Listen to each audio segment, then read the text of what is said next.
அன்னை ஸ்ரீ அரவிந்தருக்கு வணக்கம். அனைவருக்கும் வணக்கம். இன்று 2024ஆம் ஆண்டு ஜனவரி மாதம் 30ஆம் தேதி செவ்வாய்க்கிழமை காலை நம் பயிர்களை தொடங்குகிறோம்.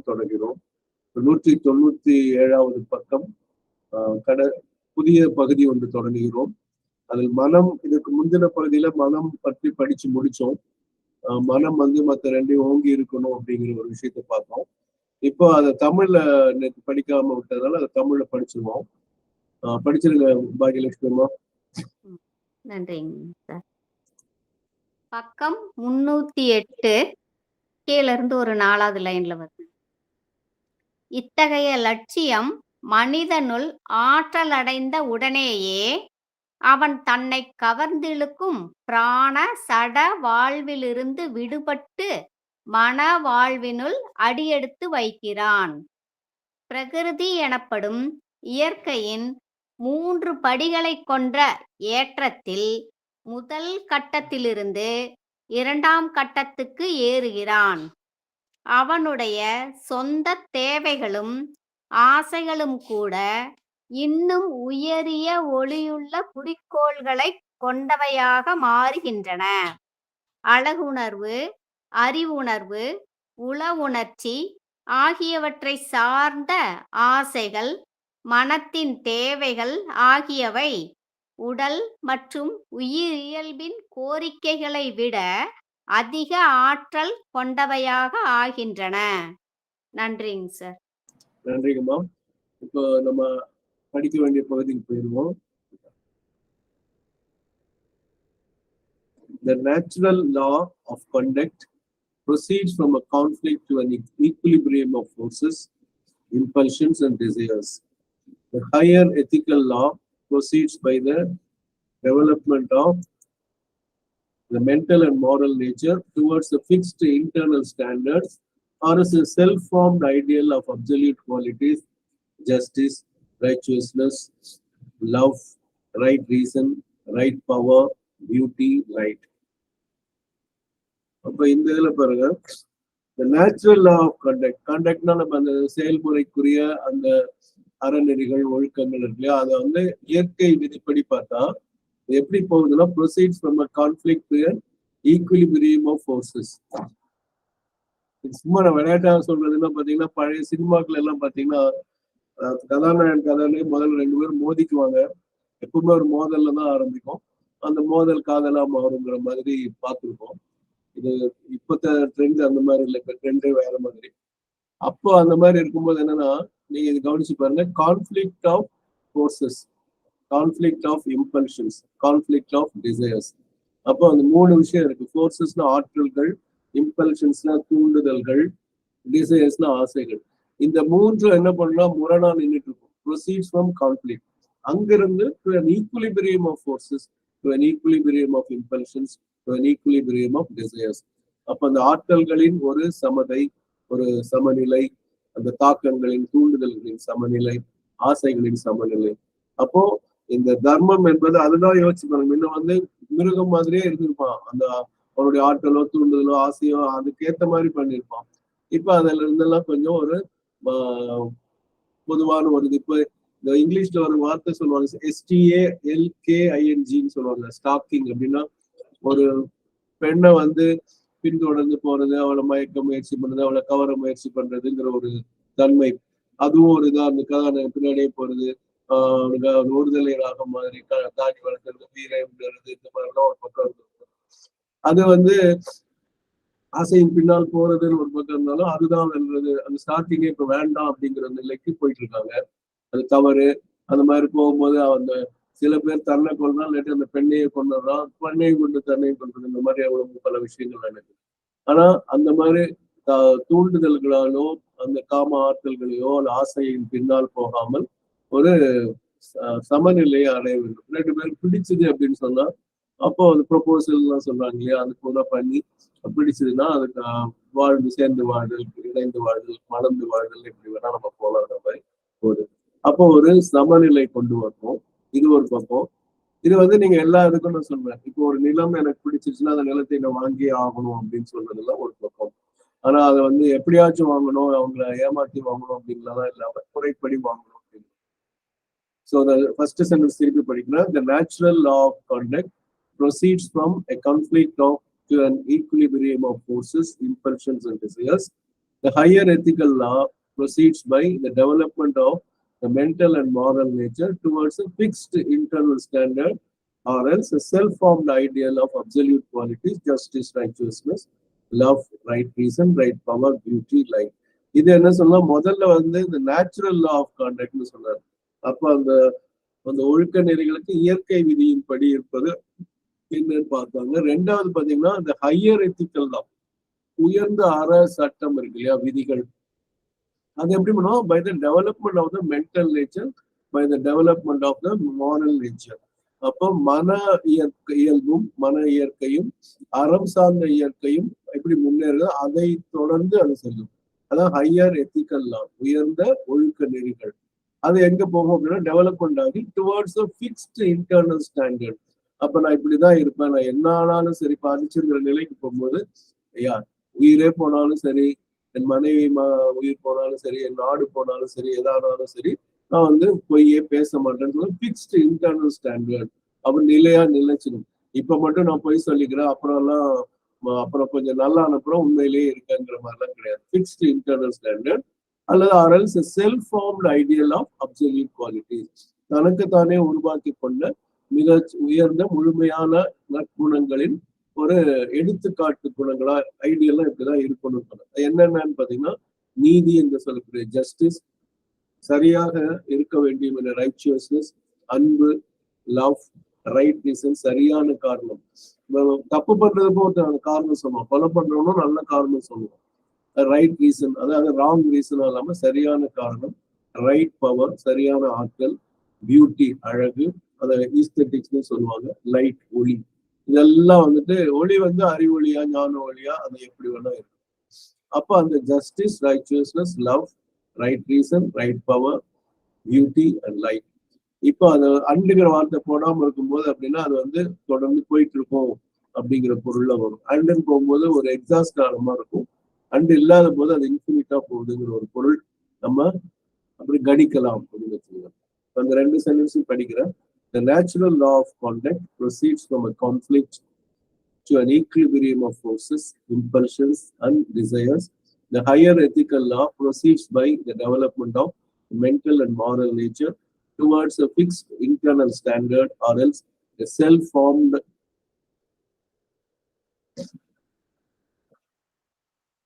ideal of absolute qualities, justice, righteousness, love, right reason, right power, beauty, light. Baakiyalakshmi அம்மா யார் படிக்கணும்னு சொன்னீங்க? அடுத்தது தமிழ்ல நீங்களே படிச்சிருங்க. இல்ல புவனேஸ்வரி நீங்க தான் படிச்சிட்டீங்க, புவனேஸ்வரி படிக்கணும். சரி, நன்றிங்க சார். நன்றி சார். பக்கம் 309.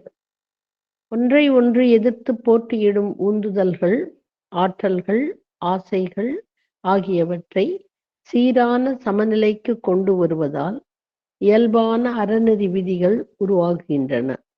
ஆனால் அவற்றை விட உயரிய விதிகள் மனிதனின் மனமும் அறநெறி உணர்வும் வளர்ச்சி அடைந்து ஒரு நிலையான உள்ளார்ந்த தரத்தை நோக்கி முன்னேறுவதால் அல்லது நீதி, நியாயம், அன்பு, சரியான பகுத்தறிவு, ஆற்றல், அழகு, ஒளி போன்ற தூய குணங்கள் அடங்கியதும் மனிதன் தனக்காக ஏற்படுத்தி கொள்வதுமான ஒரு லட்சியத்தை நோக்கி வளர்வதால் உருவாகுகின்றன. நன்றி சார். நன்றி அம்மா. இப்பதான் நான் சொல்ல போற விஷயம் அடுத்தது தமிழ் நிறைய வரும் பார்ப்போம். இதுக்கு அடுத்த சென்டென்ஸ்ல வருது பார்ப்போம்.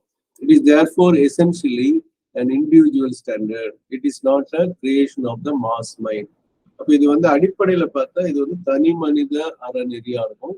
இது வந்து ஒரு மொத்தமா ஒரு குழுவா பண்ண ஒரு உருவாக்கம் அல்ல. அப்படின்னா என்னங்கிறது அவர் அடுத்த சென்டென்ஸ்ல விளக்கம் சொல்லிடுவாரு. அதுக்கு நான் இன்னைக்கு சில தமிழ்ல இருந்து நம்ம நிறைய எடுத்துக்காட்டுகள் சொல்லலாம். ஒரு சில ஒண்ணு மட்டும் எடுத்து நான் சொல்றேன். The thinker is the individual. The thinker is the individual. அந்த சிந்தனையாளன் என்பவன் ஒரு தனி மனிதன் தான். It is he who calls out and throws into forms that which would otherwise remain subconscious in the amorphous human whole. But it is he who calls out. இந்த நம்ம கால் இன் ஒன்று முன்ன பார்த்தோம், இந்த கால் அவுட்னு வரும். அவன் வந்து அழைக்கிறான் and throws into forms. அப்ப வந்து பல உருவங்களை உருவாக்கி அதை வந்து அப்படி வீசி எறிகிறாங்கிற மாதிரி சொன்னா அது அழிக்கிறான்னு சொல்லுவோம். That which would otherwise remain subconscious in the human whole. எப்படிப்பட்ட human whole? Amorphous human whole. அதாவது அது வெளியில அந்த மாதிரி உருவத்தில் போடாவிட்டால், சொற்களாக போடாவிட்டால் அது என்ன ஆகும்னா ஆழ் மனசுல மனித முழுமைக்கும் இந்த அமார்பஸ்ங்கிற வார்த்தைக்கு நான் போறதுக்கு முன்னாடி பிரியாம பேசுற நிலைமையில இருந்தா, இல்ல யார் பாட்னி, பயாலஜி, ஜுவாலஜி யார் படிச்சிருந்தாலும் இந்த வார்த்தை சொல்லலாம். மார்பாலஜி அப்படின்னா என்னன்னு சொல்ல முடியுமா? சொல்லுங்க பிரியாமா. அந்த செல்ஸால உருவாகிற விஷயம் சார், உடல் உருவாகிற விஷயம். ஆமா. அப்ப வந்து இந்த ஏன் போட்ட எப்படி சுத்தம் போட்டு அதுக்கு முன்னாடி போட்ட அசுத்தம்னா சுத்தமற்ற நிலையும். அப்ப அமார்பஸ்னா, மார்பஸ்னா உடலுடன் கூடிய, அமார்பஸ்னா உடல் அற்ற. இப்போ இந்த கம்ப்யூட்டர் காலத்துல நம்ம வந்து இந்த மார்பிங் ஒரு வார்த்தையை பயன்படுத்துறாங்க. யாராவது ஒருத்தர் தவறா சித்தரிங்கன்னா அவங்க முகத்தை மட்டும் எடுத்துட்டு உடலை வந்து வேற யாரையும் பார்த்து அவங்க இதை செஞ்சாங்க அதை செஞ்சாங்கன்னு சொல்லி ஒரு மார்பிங் ஒரு டெக்னாலஜியை சொல்றாங்க. அது வந்து உடல் தான் MORPHING ஒரு மார்பிங். அதுவும் வந்து ஒரு விஷயமா நம்ம பார்க்கிறோம். அப்ப அமார்பஸ் அப்படின்னு சொன்னா உடல் அற்ற அப்படின்னு பொருள். மார்பஸ்னா உடல் கொண்ட, அமார்பஸ்னா உடலற்ற ஹியூமன் ஹோல். அப்போ யோசிச்சு பாருங்க, மனிதன் பூரா இருக்கான், அவனுக்கு ஒரு ஆழ் மனசு இருக்கு, அதுக்கு இப்படிதான் ஒரு உருவம்னு இல்லை, உடல்னு ஒண்ணு இல்லை. அப்ப அந்த உடல் அந்த சப்கான்சியஸ்ல போய் விழுந்துக்கும். அது யாரும் என்ன சொல்ல போறாங்க அதை பத்தி யாருக்குமே தெரியாது. அது வந்து மண்ணில் விதை போல இருக்கும், எப்ப எப்படி முளைச்சு வரும்னே தெரியாது, முளைக்குமானே தெரியாது. அந்த மாதிரி ஒரு விஷயம். But the thinker is the individual. It is he. It is the thinker who calls out and throws into forms that which would otherwise remain subconscious in the amorphous human whole. So இந்த வார்த்தைகள் வந்து நல்லா பிடிச்சு வச்சுங்க. அப்ப இதே மாதிரி முன்ன ஒரு வார்த்தை நம்ம பார்த்தோம், ஆந்த்ரோபோமார்பிசம் அப்படின்னு பார்த்தோம். அதுவும் அந்த மார்பிசம்ங்கிற வார்த்தை வந்துச்சு. ஆந்த்ரோபோன்னா மனிதன் சம்பந்தப்பட்ட. அவன் என்ன பண்ணான்னா கல்லு மண்ணு எது வச்சு வேணாலும் அதுக்கு ஒரு உயிரை மனசுக்குள்ள அதுக்கு இது பண்ணிக்குவான். முன்ன ஒண்ணு சொல்லியிருக்கேன், இந்த காஸ்டவேன்னு ஒரு திரைப்படத்துல ஒரு பாஸ்கெட் பாலோ ஒரு பந்தை வச்சுக்கிட்டு அவன் தனி தீவுல மாட்டிக்குவான் ஒரு மனிதன். வேற யாருமே அவங்களுக்கு உரையாடலுக்கு ஒரு மனிதன் இருக்க மாட்டான். அந்த பால் கூடயே பேசி பழகி அது கூடயே எதுனாலும் சொல்லிட்டு இருப்போம். இது வந்து அதனால கல்லு மண்ணு மட்டன் எது வேணா நம்ம வந்து அதை வந்து நம்ம ஒரு உருவமோ ஏதோ ஒரு கொடுத்து நான் கூட காட்டியிருக்கேன். நம்ம பிரியாமாவோட லோகோல பாத்தீங்கன்னா ஒரு பல்லு சிரிக்கிற மாதிரி இருக்கும். கரெக்டா பிரியாமா? அந்த ஒரு பல்ல வந்து ஒரு மனுஷன் மாதிரி போட்டு அந்த பல்ல சிரிக்கிற மாதிரி காட்டும் போது சிரிப்பதற்கு பல் உதவும், சிரிக்கிற பல்லா காட்டுறதும் ஆந்த்ரோபோமார்பிசம். அங்கேயும் மார்பிசம்ங்கிற வார்த்தை வருது. இது MORPHISM வரும். அப்ப அது ஒரு உடல் கொடுக்கும். அதுல ஒரு பகுதியை வந்து முழு பகுதியாக காட்டுறது வந்து மார்பிசம். ஆந்த்ரோபோனா ஆந்த்ரோபாலஜினா மானுடவியல் அப்படின்னு சொல்லுது. இதெல்லாம் அந்த சொல் ஆராய்ச்சிக்கு ரொம்ப உதவும். So the thinker is the individual. It is he who calls out and throws into form that which would otherwise remain subconscious in the amorphous human whole. இதை வந்து புவனேஸ்வரிமா நீங்களே தமிழ்ல படிச்சிருங்க. அதுக்குள்ள இன்னொன்னு எடுத்து வைக்கிறேன் ரெடியா. Okay sir. ஒரு நிமிஷம். எனவே பேஜ் நம்பர் 309. எனவே இத்தகைய உயரிய அறநெறி அதன் சாரத்தில் தனி மனிதனின் தரத்தை சார்ந்ததாகத்தான் இருக்கும். மனித திரளின் மனப்படைப்பாக இருக்காது. சார் இது அது கூட சேர்ந்தது மாதிரியே தெரியலையே. மனித திரளின் மனப்படைப்பாக இருக்காது. சிந்திப்பவன் தனி மனிதன்தான். மனித திரளின் அடிமனதிலேயே ஆழ்ந்து இருந்து விடக்கூடியவற்றை வெளியே கொண்டு வந்து அவற்றுக்கு வடிவம் அளிப்பவன் அவனே. அதான் அது வந்து தமிழ்ல வரும்போது முன்பின்னாதானே போட முடியும். ஆமாங்க சார். அப்ப முதல்ல இருக்க அந்த கரெக்டா தான் போட்டிருக்காரு. நான் வந்து பள்ளிக்கு செல்கிறேன், தமிழ்ல சொல்லுவோம், இங்கிலீஷ்ல சொல்லுவோம், ஐ கோ டு ஸ்கூல். ஸ்கூல் பின்னாடி போயிருக்குல்ல, சரி. கொஞ்சம் அமைப்பு கொஞ்சம் முன்னாடி வரும். ஆனா அதை பொருத்தமா தான் பண்ணியிருக்காரு. அப்படியே இருங்க, நான்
ஆடியோ கேக்குதாப்பா? ஆடியோ ஓ நன்றி மேடம். நான் போடாமலே தான் பேசியிருக்கேன்.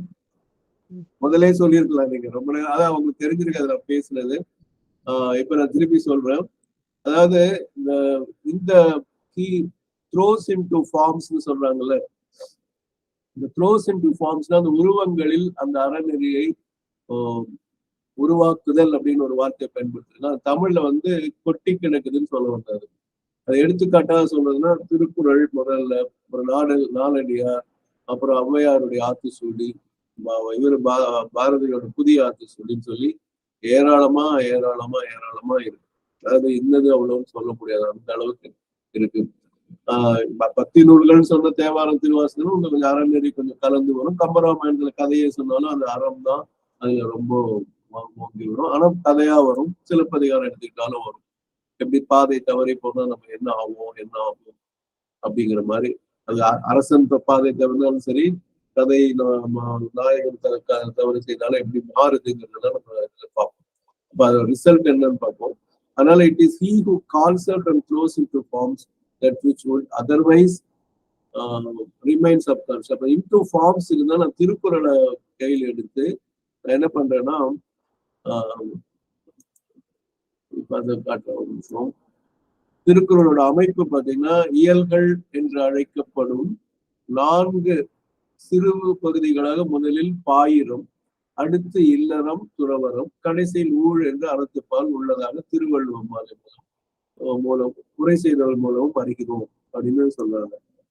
அது என்னன்னு கேட்டீங்கன்னா, அது தொல்காப்பியத்துல என்ன இருக்குன்னு பார்த்துட்டு, அதாவது வள்ளுவர் பாயிரம் முதல்ல பாத்தீங்கன்னா கடவுள் வாழ்த்து, அப்புறம் வந்து அந்த இதுல ஒரே நிமிஷம் இதை காட்டுறேன் நானு.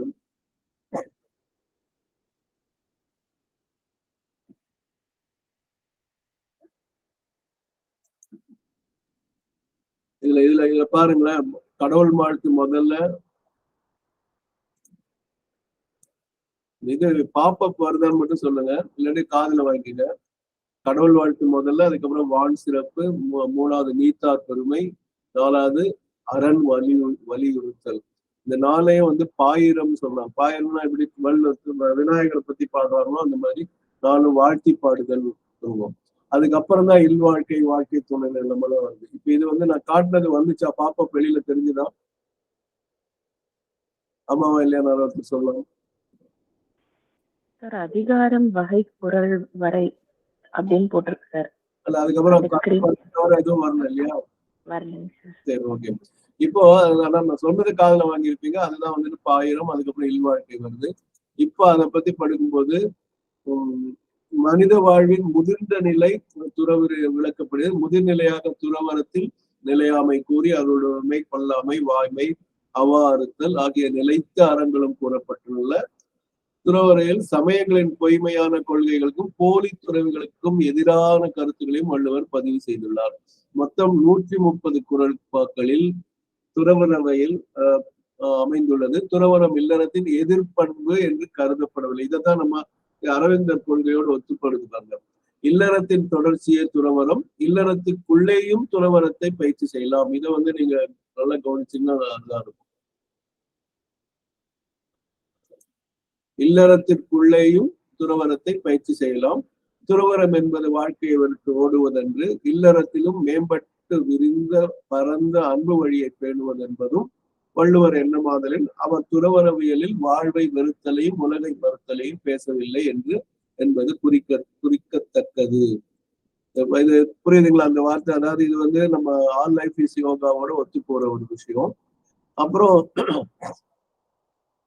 இதுல வந்து துறவரத்தில் கூறிய பல குறள்கள் இல்லறத்தாருக்கும் ஏற்றனவாக இருக்கின்றன. இல்லறத்தாரும் துறவர வழி நின்றவரே என்பதையும் குறள் நிலைநாட்டுகிறது.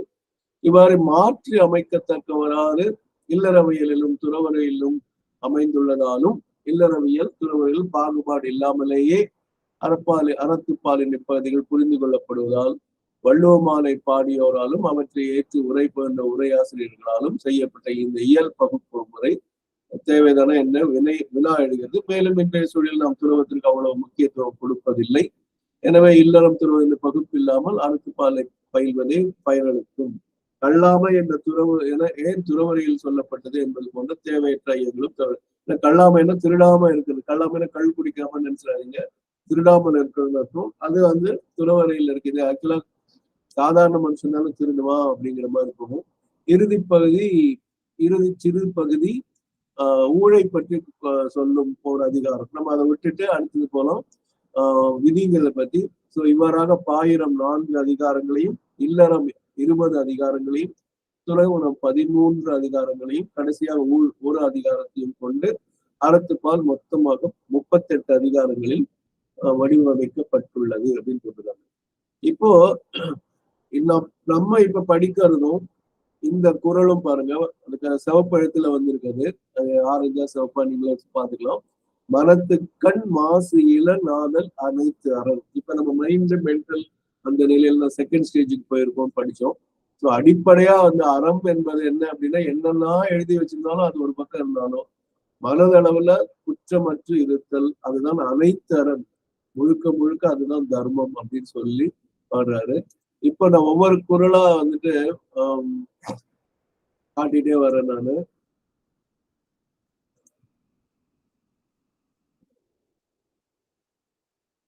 இதுல சில எல்லாத்தையும் தொட்டு போல பாருங்க. சொல்லுங்க வசனாமா. சார் இஃப் பாசிபிள் இந்த லிங்கை கொஞ்சம் ஷேர் பண்ணுங்க சார். ஓகே, கண்டிப்பா. இன்னைக்கு ஒரே ஒரு வேண்டுகோள், எனக்கு டிஸ்கஷனுக்கு டைம் இருக்காது, அதனால எதுவும் டிஸ்கஸ் பண்ணலாமோ நாளைக்கு நம்ம பண்ணிக்கலாம். இப்போ முதல் குறள் பாருங்க. முதல்ல அந்த நான் பகிரக்கூடிய முதல் குறள், ஒல்லும் வகையான் அறவினை ஒவ்வாதே செல்லும் எல்லாம் செயல் அப்படின்னு. செய்யக்கூடிய வகையால் எக்காரணத்தாலும் விடாமல் செல்லும் இடத்தாலெல்லாம் அறச்செயலை போற்றி செய்ய வேண்டும். எவ்வளவு முடியுதோ அவ்வளவு செய்யணும். இந்த குறள் திறன் நிறைய நம்ம இன்டர்நெட்ல போனோம்னா எக்கச்சக்கமா அந்த குறளுடைய உரைகள் எல்லாம் இருக்கு. அதுல இது பேர் குறள் திறன் அப்படின்னு ஒரு வார்த்தை போட்டிருக்காங்க. இதுல அந்த பத உரை ரொம்ப அழகா இருக்கும். இதுல வந்து மணக்குடவர், பரிமேலழகர் அப்படின்னு யார் உரை எழுதியிருக்காங்களோ அவங்களுக்கு எல்லாம் இதுல இருக்கும். இங்கிலீஷ் கூட வரலாம் சில நேரத்துல. ஒல்லும்னா இயலும் வகை. இங்க வந்து பத உரை அப்படின்னா ஒல்லும் இயலும் வகையால் திறத்தால் வழிகளில் அறவினை அறச்செயல் ஓவாதே ஒழியாமல் இடைவிடாமல் செல்லும் இயலும் எய்தும் வாய்ன வழின்னு சொல்லுவாங்க, எல்லாம் அனைத்தும் செய்க அப்படின்னு சொல்லிட்டு இத வந்து இயன்ற வகைகளில் அறச்செயலை இடைவிடாமல் என்பது இப்பகுதியின் பொருள் அப்படின்னு போட்டுட்டு, அதனால அந்த திறனுரை அந்த நிறையுரை தான் ரொம்ப அழகா இருக்குது. இயன்ற வகைகளில் அறச்செயல்களை இடைவிடாமல் செல்லுமா எல்லாம் செய்க என்பது பாடலின் பொருள். அப்புறம் அந்த செல்லும் வாய் அப்படிங்கிறது என்னன்னு சொல்லுவாங்க. இது மனத்துக்கண் மாசுலங்கிறத நம்ம பார்த்துட்டோம். ஆகல நீரை பிறன்னா அது ரொம்ப ஆரவாரத்தன்மையுடையதுன்னு சொல்லுவாங்க. இப்போ ஒரு சிம்பிளான ஒரு டெபினிஷன் கொடுக்குறாரு. அழுக்காறு அவா வெகுளி இன்னாச்சொல் நான்கும் இழுத்தா இயன்றது அறம். அப்ப அழுக்காருன்னா பொறாமை, அவானா ஆசை, வெகுளினா கோபம், இன்னாச்சொல்னா கடுஞ்சொல் ஆகிய இந்த 4 குற்றங்களுக்கும் இடம் கொடுக்காமல், இழுக்கான இடம் கொடுக்காமல் அவற்றை கடிந்து ஒழுகுவதே அறமாகும். இப்ப பொறாமை இருக்கக்கூடாது, ஆசை இருக்கக்கூடாது, கோபம் இருக்கக்கூடாது, கடுஞ்சொல் இருக்கக்கூடாது. அப்ப இனிய சொல் தான் இருக்கணுங்கிறது. அப்புறம் இன்னொன்னு யூஸ்வலா எல்லாரும் சொல்றது, இப்ப எனக்கு வயசு சின்னது, இப்ப என்ஜாய் பண்ணாம நான் எப்ப என்ஜாய் பண்ணுவேன்னு சொல்லுவாங்க. சோ அந்தறிவாம் என்னாத அறம் செய்க மற்றது பொன்றுங்கால் பொன்றா துணை.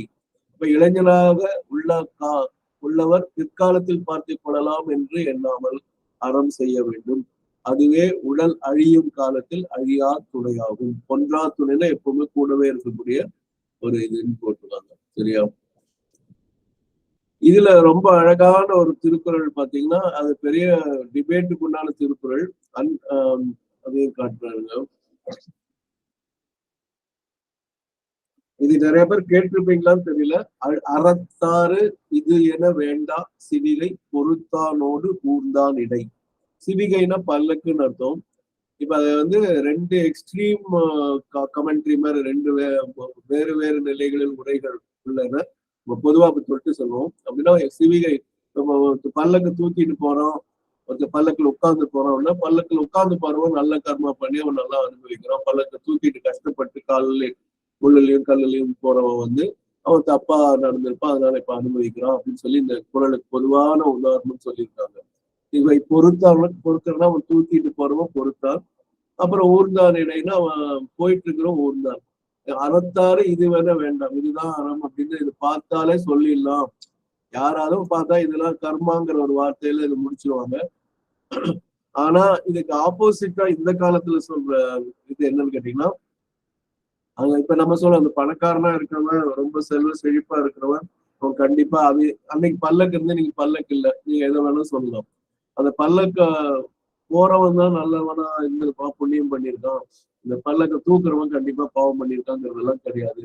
தூக்குறவனும் நல்லது பண்ணிருக்கலாம், அங்க மேல போறவனும் பாவம் பண்ணி ஏதோ ஒரு பேலன்ஸ்லயே வந்திருக்குங்கிற மாதிரி ஒரு ஆர்குமெண்ட் இந்த காலத்துல இருக்குன்னு சொல்லி இந்த நிறையுரை பல்லக்கை தாங்கி செல்வோர் ஏறி செல்வோர் இவர்களை அறவழி இதுவென வேண்டாம் என்னும் பாடலின் பொருள்.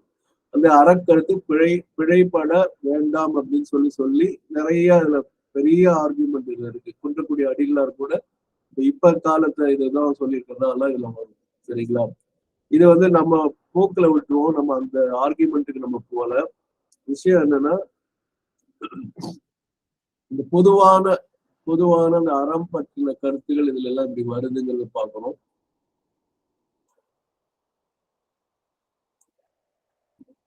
இது வந்து வீழ்நாள் படாமை நன்று ஆற்றி நக்குதொருவன் வாழ்நாள் வழி அடைக்கும் கல். ஒருவன் அறம் செய்ய தவறிய நாள் ஏற்படாதவர் அறத்தை செய்வானானால் அதுவே அவன் உடலோடு வாழும் நாள் பிறவி வழியை அடைக்கும் கல்லாகும். அப்ப வந்து என்னைக்காவது ஒரு நாள் அவன் தர்மமா செய்யல அப்படின்னு சொன்னா அவன் வந்து அடுத்த பிறவியை அடையாம இருக்கக்கூடிய வழியை அடைக்கிற ஒரு கல்லா மாறிடும் அப்படின்னு சொல்றாங்க. இது நல்லா கவனிச்சுன்னா மதர் வேற மாதிரி சொல்லுவாங்க. அவங்க புண்ணியம் பாவம் மறுபிறவை பத்தி எல்லாம் சொல்ல மாட்டாங்க. ஆனா மதர் என்ன சொல்லுவாங்க, இன்னைக்கு நம்ம என்ன செய்யலாம், இன்னைக்கு நேத்தை விட என்ன பெர்ஃபெக்டா செய்யலாம், இன்னைக்கு என்ன புதுசா செய்யலாம், நம்ம மோர் பெர்ஃபெக்ட் வரும். அப்போ வந்து இதை வந்து தவறான வழிக்கு போக முடியாம அது இருக்கும். அப்புறம் இது வந்து அறத்தான் வருவதே இன்பம் மற்றெல்லாம் புறத்த புகழுமில். அறநெறியில் வாழ்வதன் பயனாக வருவதே இன்பமாகும். அறத்தோடு பொருந்தாமல் வருவதை எல்லாம் இன்பம் இல்லாதவை புகழும் இல்லாதவை அப்படிங்கிறது நேரடி பொருளா வருது. அதுல ஒரு கிண்டலா ஒரு காலத்துல புக்ல நீங்களாம் படிச்சீங்களான்னு தெரியல.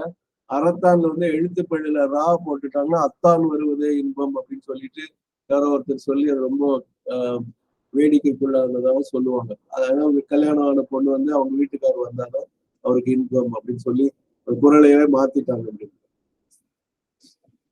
அடுத்தது வந்து செயற்பாலதோறும் அரணே ஒருவருக்கு உயர்ப்பானதோறும் பழி. ஒருவன் வாழ்நாளில் முயற்சி மேற்கொண்டு செய்யத்தக்கது அறமே, செய்யாமல் காத்து கொள்ளத்தக்கது பழியே. அப்ப அறம் செய்யாமல் இருந்தா நமக்கு பழிதான் வரும் அப்படின்னு சொல்லி முடிக்கிறாங்க. இப்படி இந்த திருக்குறள் பூராவுமே அந்த அறநெறியை பத்தி சொல்றது. இது ஒரு சின்ன, அதாவது நான் இங்கிலீஷ்ல சொல்லுவாங்க அந்த டிப் ஆஃப் தி ஐஸ்பர்க்னு சொல்லுவாங்க. அதாவது பிரச்சனைக்கு பொதுவா சொல்லக்கூடியது வெறும் சின்னதா தெரிஞ்சா உள்ளுக்குள்ள பெரிய பிரச்சனை இருக்கு. ஆனா நான் பாசிட்டிவா சொல்றேன். பெரும் மலை, இமயமலை மாதிரி ஒன்று இருக்கும், மேல சின்னதாக ஒரு 1330 குரல்ல ஒரு சில குரட்களை மட்டும்தான் நான் எடுத்து காட்டினேன். அதுல பல பல குரல்கள் நாலடியார்ல இருந்து எடுத்து காட்டினா அதுல ஏராளமா இருக்கும். அப்படி பல விஷயங்கள் இன்னா 40 இனியவை 40 சொல்லி தமிழ்ல எந்த அறநூல்களுக்கும் இது கிடையாது. இந்த இடத்துல இப்ப நம்ம படிக்கிறது பாருங்க, the thinker is the individual, the thinker is the individual, it is he who calls out and throws into forms that which would otherwise remain subconscious in the amorphous human whole. The throws into forms வந்து இதையும் நம்ம திருக்குறள நல்லாவே நம்ம எடுத்து இது மாதிரி நான் சொன்ன எந்த நூல்கள் அது எந்த மொழியில இருந்தாலும் சரி எல்லாமே பயனுள்ளதா இருக்கும் அப்படின்னு நினைவு கொள்ளுங்கள். இப்ப நீங்க வந்து இப்ப நான் இன்னைக்கு கொஞ்சம் இடைவெளி விடுறேன், நீங்க டிஸ்கஸ் பண்ணலாம். நான் ரெக்கார்டிங்கும் இது பண்ணி வச்சிடுறேன். அன்னை ஸ்ரீ அரவிந்தருக்கு நன்றி, வணக்கம். அனைவருக்கும் நன்றி, வணக்கம்.